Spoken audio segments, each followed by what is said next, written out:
So picture this. What if you're this massive global brand, right? You take a huge online company to court for ripping off your most famous character, and you win. But then the judge announces how much you're getting, and it's not millions. It's not even a few $1,000s. It's just $1. How on earth does that happen? Well, this isn't some made-up story. $1 Australian. That is the exact amount the Pokémon Company won after this massive, drawn-out legal battle against the online marketplace Redbubble, all for copyright infringement. Just a single dollar to protect one of the most valuable characters on the entire planet. And that, right there, is the big mystery we're going to unpack today.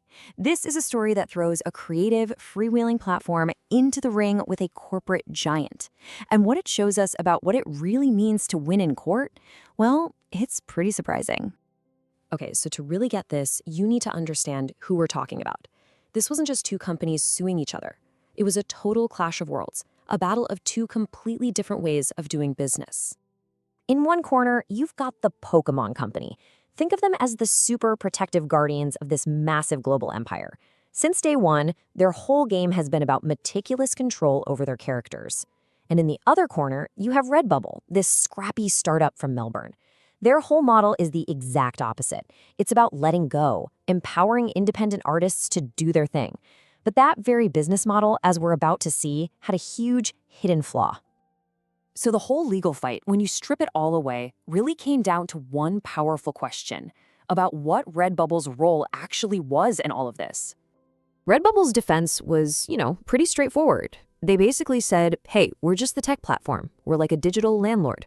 Artists rent space from us, they upload their designs, customers buy them. We just provide the tools. We shouldn't be on the hook for what our users, our tenants, decide to do. But oh boy, the Pokémon Company came to court with receipts. They showed that if you just Googled Pikachu shirt, you'd get paid ads leading you straight to Redbubble. And on Redbubble's own website, the search for Pikachu gave you back over 11,000 results. The prices were even in the same ballpark as official merch. So for you, the average shopper, it didn't look like some neutral bulletin board. It looked a lot like an official store. And this is where it gets into the legal nitty-gritty, but it's absolutely crucial. Pokemon's argument wasn't just that bad stuff was happening on Redbubble's site. No, their argument was that Redbubble was authorizing it. And that's a huge difference. Authorizing means you're not just passively standing by, you're an active enabler. You built the system that makes it all possible. And that's the point TPCI was trying to prove. So the arguments are all laid out, the evidence is presented, and now it all comes down to the judge's decision. And honestly, his logic just sliced right through Redbubble's entire defense. The judge basically threw that whole digital landlord idea right out the window. He looked at how Redbubble worked and said, wait a minute, you guys aren't just providing space. You control the search engine, you process all the payments, you arrange the manufacturing and shipping, and you take a cut of every single sale. The judge's conclusion? Redbubble had absolute power over the whole system. And this quote from the judge, Justice Pagone, it just says it all. He said the infringements weren't just some accident or a bug. No, they were embedded in the system. They were an unavoidable consequence of the business model that Redbubble itself had created for its own profit. I mean, that was basically the knockout punch. Okay, so Redbubble loses, the court says. Yep, you're responsible. Which brings us all the way back to that first question. If Pokemon won so clearly, why on earth did they only get a single dollar? Let's be super clear. The Pokemon Company won the legal argument. Hands down. The court's decision was a huge deal. It set a major precedent for online platforms. They proved their point. Redbubble was, in fact, an active authorizer of infringement. But here's the thing. Proving you were wronged is one battle. Proving how much money you lost because of it, that's a whole different war. And right here is where we solve the whole mystery. Pokemon's claim for damages had a huge hole in it. They basically argued that for every bootleg Pikachu t-shirt sold on Redbubble, they lost one sale of an official shirt. Simple, right? But the judge didn't buy it.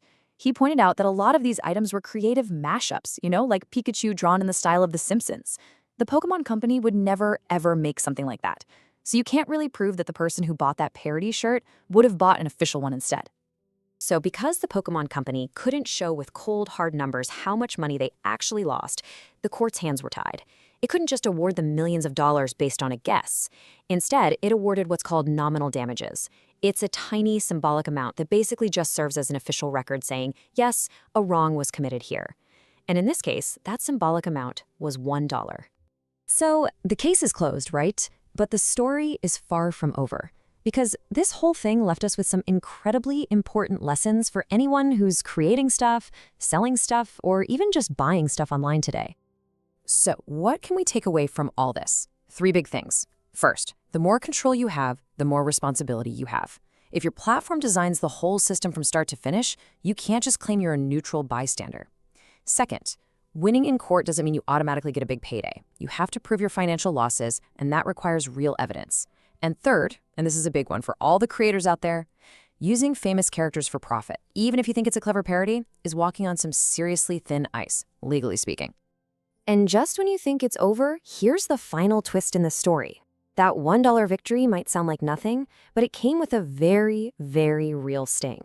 The court also ordered Redbubble to pay for 70% of the Pokémon company's legal fees. And trust me, after a multi-year federal court case, that bill was a heck of a lot more than $1. So in the end, this whole wild case leaves us with a really critical question for our time, one that's way bigger than just Pikachu or Redbubble. When an online platform doesn't just give you the space to play, but actually designs the rules of the entire marketplace, who's really responsible for what happens? It's definitely something to think about.